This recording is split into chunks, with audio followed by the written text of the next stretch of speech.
Hi, this is Marlene, Astrologer Extraordinaire. I've been an astrologer for 32 years, and with a particular case right now that is aired worldwide, high profile, Johnny Depp and Amber Heard.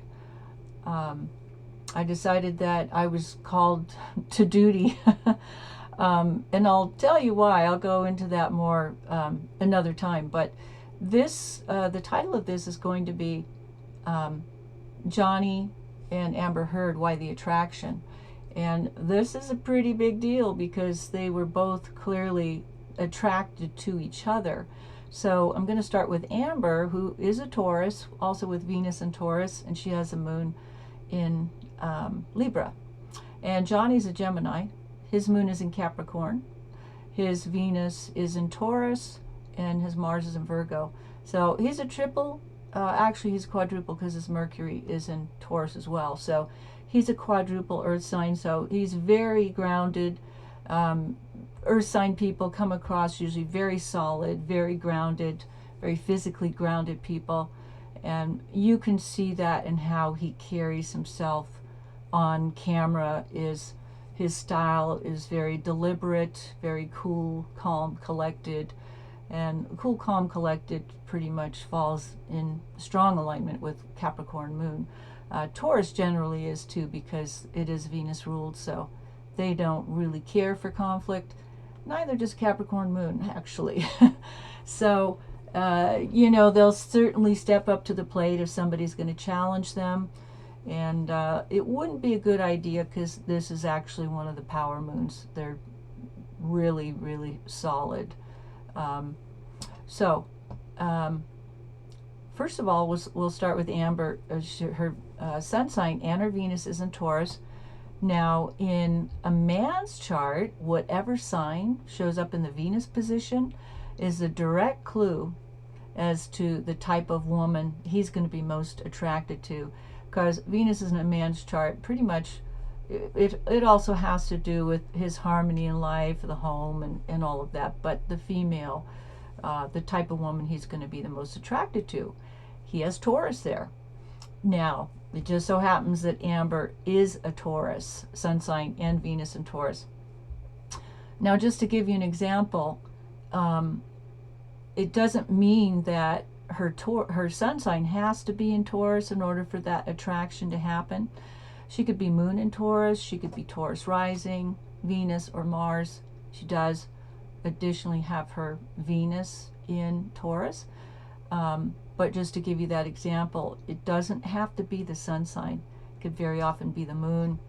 And as I said, one of the key personal planets.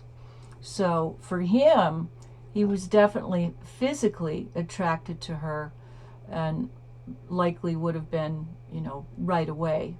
And at least so in consideration of working with her as an actress. Now, we'll jump over to him. He's a Gemini, but his moon's in Capricorn.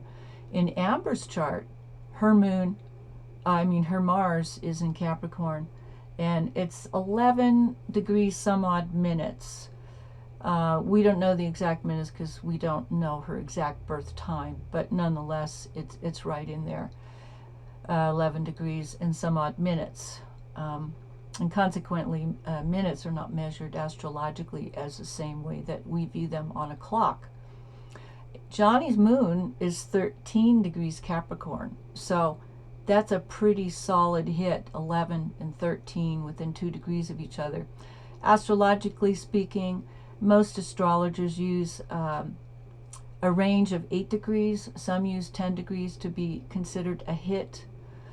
Although, however, I found in my experience, as long as it's the same signage, even if it's not in the range of an 8 or 10 degree range, it's still considered a hit. You're still pulling in the type of person that you find most attracted to you.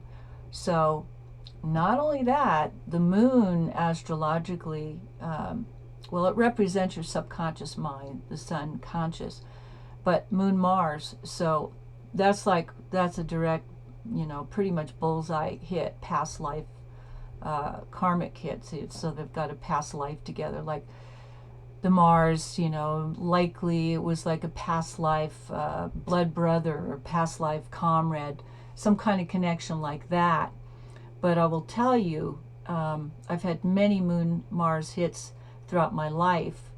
Now, that could be not just her Mars on his moon, but let's, you know, flip it around. Like his Mars is in Virgo. So now anybody that he meets, whether male or female, that has their moon in Virgo, that would conversely be a Moon Mars hit for him as well. So consequently, same type of energy. In other words, it's a really strong bond.